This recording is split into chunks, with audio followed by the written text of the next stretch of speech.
Идеи, ideas, интереси, интерес, бизнес. Тук в студиото вече Ангел Вангелов, млад човек, който работи в областта на управлението на етажната собственост. Здравейте и добре дошли. Здравейте, радвам се за поканата.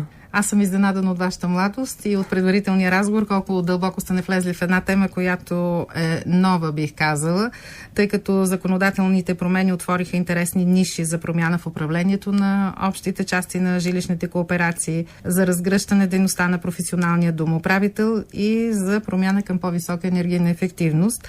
Нека да започнем най-напред с вашите наблюдения. Доколко се познава тази законодателна промяна?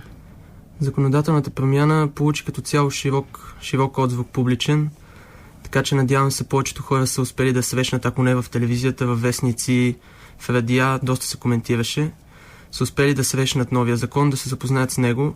Моите наблюдения са, че доста хора вече са наясно, че има нов закон, че той трябва да се спазва, но какъв е процента, надявам се да е висок. Надявате се да са висок, но това не значи, че този висок процент се възползват от новостите в закона. От новостите в закона, като цяло в закона не е разписано, че трябва да се, по какъв начин точно трябва да се управляват етажните собствености, така че на хората е оставена възможност сами да изберат. Може би някои го познават и се управляват по един начин, други все още не го познават. По стария начин или да погледнем по-европейски, можем и така да кажем. Да. Всъщност, нека да чуем една кратка, малка анкета, но тя регистрира част от тези наблюдения, за които в момента го разговаряме. Повече от необходимо е, а с това съм и съгласен, да има такъв определен и да се ползва услугите на такъв професионален домоуправител, тъй като той ще се ангажира с неща, които не са много при сърце на живущите в блока. Само че трябва в предвидения правилник за задълженията на професионален домоуправител да се определят стриктно неговите задължения и възможности, естествено. Аз съм чула за тези домоуправители, не съм съвсем наясно как ще стане. От една страна е добре да има външен човек, който другите ще го приемат по-насериозно и ще се издължават сумите, защото трудно се събират такси и така нататък. От друга страна има опасност да се утежни много стойностите на таксите за блока и затова... Знам, че може да се назначи служебен управител, но не съм съгласна, защото мисля, че няма да се съобразява с условията, които са в блока живущите и ще гледа професионално на нещата, а не като собственик на апартамент. Разбрал съм за тази възможност и считам, че това ще бъде по-полезно, по-правилно и по-добри резултати ще има. Затова, защото при сегашната организация липсва заинтересованост и няма никакво желание, който и да е от живеещите, да се занимава с това и всъщност работата в блоковете е оставена на самотек. Нямах представа до сега, че се предлага такава услуга, но по принцип сме съгласни и мисля, че по този начин, ако е професионален домоуправител и му се заплаща, мисля, че той би се грижил много по-добре за сградата. По телевизията гледахме, даваха такива професионални в Пловдив, че има.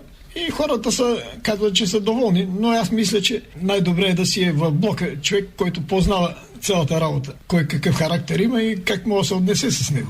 Говорим за професионалния домоуправител. Тук в студиото Ангел Вангелов. Някои знаят господин Вангелов, други не.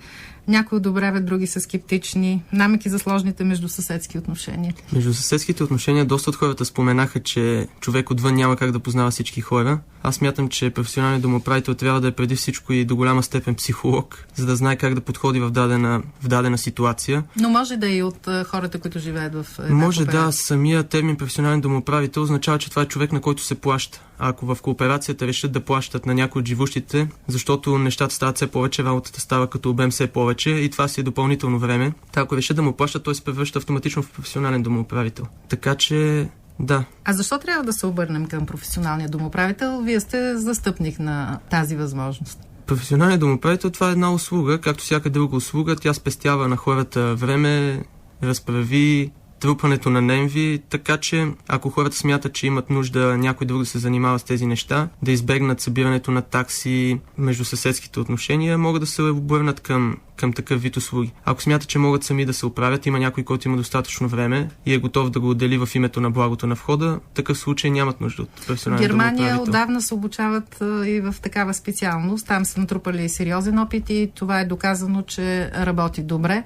А у нас може да стане професия на доста хора, но явно те също трябва да бъдат подготвени за това. Когато се прие новия закон, имаше предложения да се създаде регистър на професионалните домоуправители и само хора, вписани в този регистър, да могат да изпълняват услугите професионален домоуправител, управление на общи части. Това за момента не стана, но е хубаво, както казвате вие, хората, които се занимават с това, да имат някакви познания, да бъдат подготвени. Най-малкото нещо е закона за управление на етажната собственост. Освен него има доста наредби, които касаят една сграда и управлението й, така че трябва да има със сигурност някаква подготовка преди човек да реши да се занимава с нещо подобно. Но това е ниша за нов бизнес, така да се каже. Да, може да се погледне и по този начин. Може да се погледне по този начин. Имате ли информация в Благоевград? Работят ли професионални домоуправители? Да, имаме информация. Доколкото знам, в Благоевград има 2 фирми, които предлагат тази услуга. А иначе в входовете, както споменах, ако някой получава възнаграждение, той също е професионален домоуправител.